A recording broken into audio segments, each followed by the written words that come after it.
النهاردة هنعمل وصفة من الوصفات اللي ما بيختلفش على حبها كبير أو صغير، الكل بيحبها. هنعمل قراقيش سادة وقراقيش بالعجوة.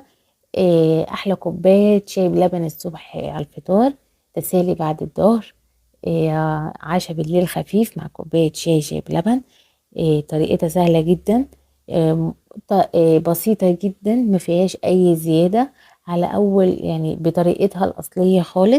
لو أول مرة تشوفونا ياريت تدعمونا بالاشتراك في القناة واللايك والشير عشان توصلكوا كل وصفاتنا، كل فيديوهاتنا الجديدة من قناة لمة العيلة. ويلا بينا نبتدي.